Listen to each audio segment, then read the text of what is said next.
My name is Tia Beglau. 22 years ago, when I was 16, I suffered a traumatic brain injury. Sustaining this was a complete change of path for not only myself, but the loved ones in my life as well. To all who are watching this video, you need to know and understand that the words that follow are heartbreaking. However, the most important thing you need to know is how true they really are. The information you will hear is to help past, present, and future brain injury survivors. The huge amount of love and support that is given during the very beginning of a lifelong recovery of a brain injury survivor is both needed and wonderful.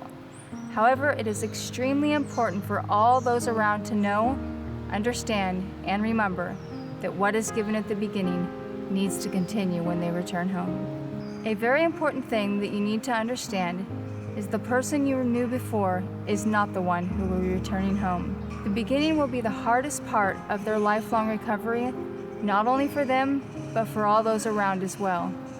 Every brain injury is different. However, one thing most survivors will face is personality changes. The changes that will happen might be very disturbing. Misunderstanding and confusion your loved one might have often cause aggression and numerous emotional instances. Due to severe memory issues that are caused by brain injuries, the survivor might not even remember who they were, what kind of person they used to be, or numerous events that happened prior to their brain injury. You might have built the wonderful relationship you're in since you were children. However, you need to understand it is likely those memories won't be part of who they were when they return home. A variety of photos were shown and explained to me. However, to this day, I have no memories of when the pictures were taken or the events surrounding them.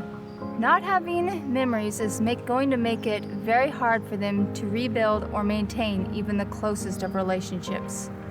Their psychological ability to function in life might also weaken. The thing to remember, however, is that with the needed help, love, and support you give them, the abilities they may have lost will continue to improve and strengthen.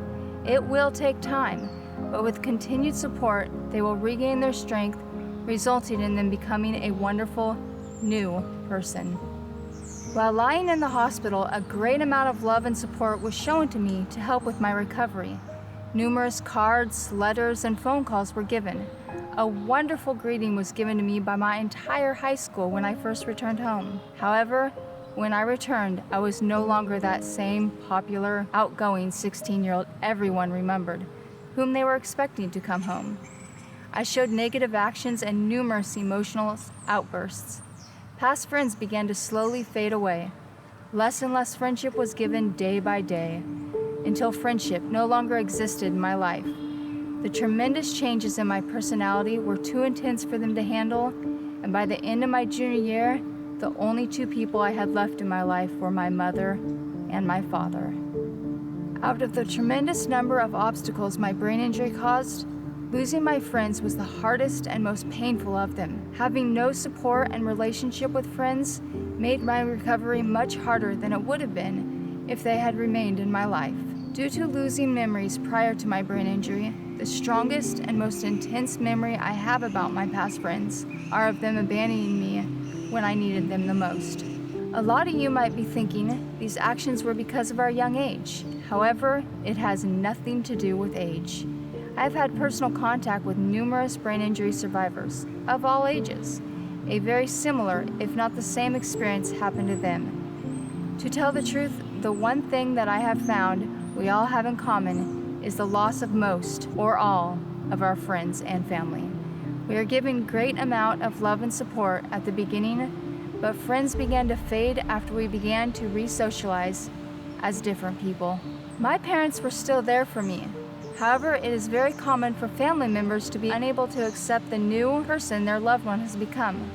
They want their old family member back. It is rarely recognized by friends and family that these things are happening. However, the watching of this video might bring it into perspective and help with the acceptance of the person the survivor will become. Another very important thing all those around should be aware of relates to suicide. Brain injury survivors are subject to greater levels of depression and stress, much of which is worsened by the loss of contact with those who they once called friends and family. As well known, There are numerous things in life that can lead to suicide. However, something that is less known is the increase in suicide amongst those who have sustained a brain injury. A recent study has shown that the top cause of deaths associated with brain injuries resulted from suicide. I hope this information will help you recognize, understand, accept, and overcome the changes of your loved one. Show all people, especially your loved one, as well as yourself, that you are strong enough. Don't be the weakling. Instead, be the one that has the strength and great amount of love and kindness to maintain your relationship. Be someone who is strong enough to help your loved one and was there for them when they needed you the most. If you notice yourself or others fading from the relationship, try to stop it. Try to reverse it.